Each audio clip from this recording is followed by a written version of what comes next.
Nah, saya tidak yakin perang ini akan terjadi.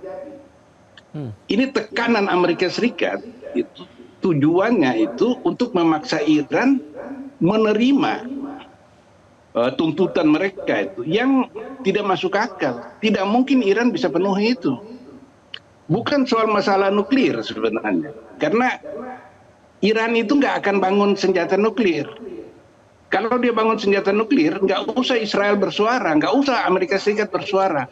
Seluruh negara tetangga itu akan mengecam dan mereka akan berlomba membuat senjata nuklir.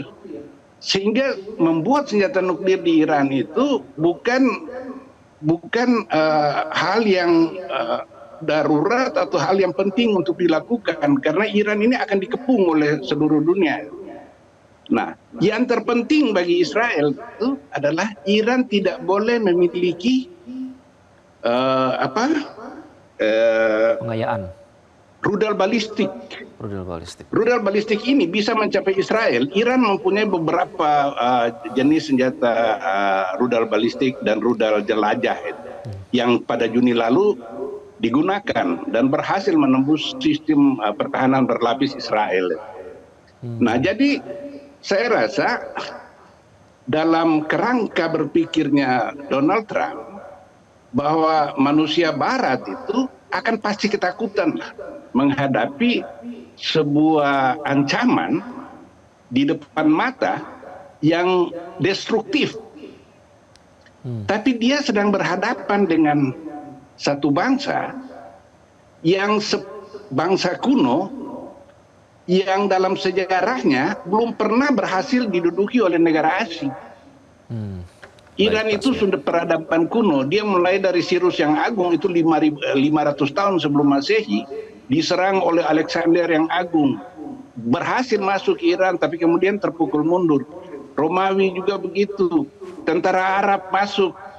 Orang Iran masuk Islam, tapi pemerintahan Iran tidak bergerak.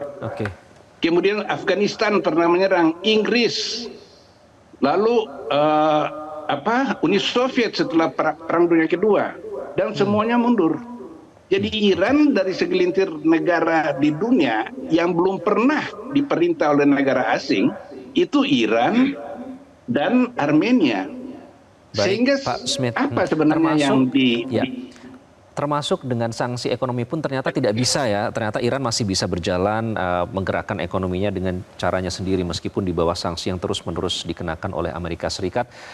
Mas Ismail tadi seperti dikatakan Pak Smith, tidak akan mungkin bisa ada pergantian rezim di situ. Tapi soal negosiasi ini kan masih terus berlangsung. Di sisi lain Amerika Serikat terus menempatkan kapal induknya di sana. Jadi sebenarnya negosiasi nuklir Iran ini dan Amerika Serikat mengapa belum juga ada titik temu? Apakah masih ada permintaan soal penghentian program rudal balistik? Sebenarnya itu concern utamanya bukan, Mas Ismail? Ya Mas Iqbal, kami sampaikan bahwa negosiasi ini memang akan sulit menemui titik temu. Sebab kedua pihak akan bersikeras pada pendiriannya masing-masing. Iran hanya ingin negosiasi hanya seputar nuklir dan pencabutan sanksi, tidak mengenai hal yang lain. Sementara Amerika yang membawa pesan Israel itu menuntut Iran menghentikan produksi rudal atau membatasi jangkauan rudal balistik mereka. Yang tentu saja ini tidak akan mau dipenuhi Iran, karena bagi Iran itu adalah sistem pertahanan mereka dan menjadi tidak adil jika Iran dilarang memproduksi senjata, sementara Israel tidak diminta melakukan hal yang sama, bahkan mendapatkan senjata dari Amerika Serikat tanpa batas, suplai senjata dari Amerika Serikat. Di sini Iran hanya mempertahankan haknya, hak untuk bisa melindungi kedaulatan negaranya secara mandiri. Dan kalau Iran diserang karena hal ini, maka Iran akan menghadapi serangan tersebut. Rakyat dalam hal ini satu suara dengan sikap pemerintah. Dalam peringatan kemenangan Revolusi Islam Iran yang ke-47, rakyat Iran itu menegaskan tanah air atau mati, yaitu mereka siap mati demi mempertahankan kedaulatan tanah air mereka. Begitu Mas Iqbal. Rakyatnya siap mati ya, dan tentu percaya sepenuhnya kepada pemerintah yang legitim saat ini. Pak Smith, jadi dengan semua ancaman yang ada, terutama dari Trump ya, yang menargetkan katanya akan menargetkan situs-situs nuklir dan juga terkait program rudal balistik. Nah, mampukah Iran menghadapi serangan itu, Pak Smith? Ya, Iran itu bukan saingannya Amerika Serikat. Tentu saja Amerika Serikat bisa menghancurkan target-targetnya dia. Tetapi yang jelas regime change itu, pergantian regime tidak terjadi. Dan yang harus diingat Amerika Serikat bahwa semua pangkalan Amerika Serikat mulai dari Irak, Kuwait, Bahrain, Qatar, Uni Emirat Arab, dan Arab Saudi, kemudian di Yordania dan Turki, itu semua bisa dijangkau oleh rudal Iran. Dan Iran sudah mengancam. Karena kalau Amerika Serikat menyerang, ini berarti perang eksistensial. Perang mati hidupnya Republik Islam Iran. Sehingga dia akan membalas. Nah, kalau kita melihat pasukan yang memang besar-besaran dikirim ke Amerika Serikat ke Timur Tengah, tapi tadi berita mengenai adanya kerusakan toilet yang jumlahnya 350 unit di kapal induk itu, saya menduga bahwa ini cara Trump untuk mundur dari kawasan. Karena Iran tidak tunduk.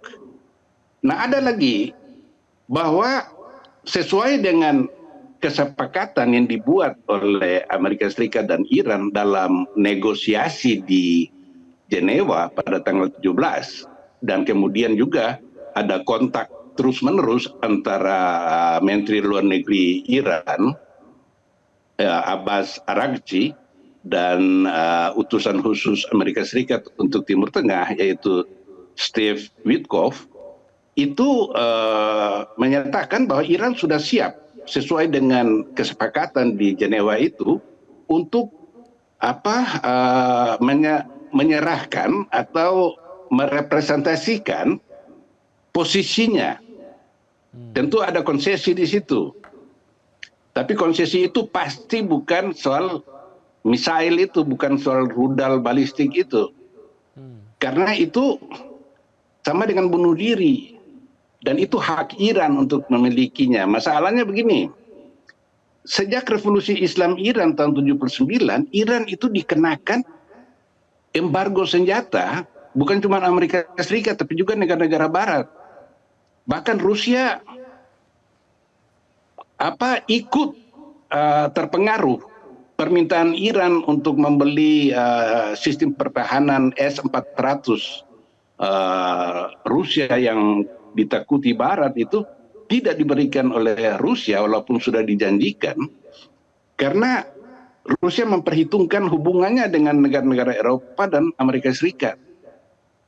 Oleh karena itu, rudal balistik ini adalah satu-satunya cara Iran mempertahankan diri, karena dia nggak punya payung udara.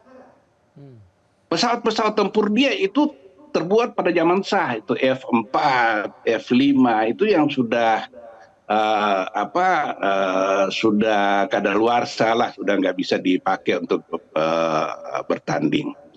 Nah, kalau Iran menyerahkan atau sesuai dengan permintaan Amerika Serikat, yaitu membatasi rudalnya itu, maka selain dia tidak mempunyai payung udara, dia juga dibatasi jangkauannya ke negara sasaran, yaitu Israel. Oleh karena itu, siapapun yang memerintah Iran itu tidak akan setuju. Dan kita mesti ingat bahwa revolusi Iran yang terjadi tahun 79 bukan semata-mata karena kehebatannya Ayatullah Khomeini, tapi itu kontrak sosial yang dibuat antara Republik Islam Iran dengan rakyat Iran, bahwa Khomeini menjanjikan akan menjaga atau memulihkan martabat Iran. Gitu. Iran ini bangsa yang proud nation, bangsa yang membanggakan dirinya. Sehingga ketika Shah dijatuhkan, itu salah satu alasannya karena Shah itu jadi bonekanya Amerika Serikat. Nah, kontrak sosial ini yang sedang dipertahankan oleh Iran, bahwa martabat bangsa ini tidak akan dilepaskan dengan biaya berapapun. Karena kalau dia menyetujui rudal itu, ya dia bunuh diri, Israel akan menyerang dia, Amerika Serikat dengan mudah itu.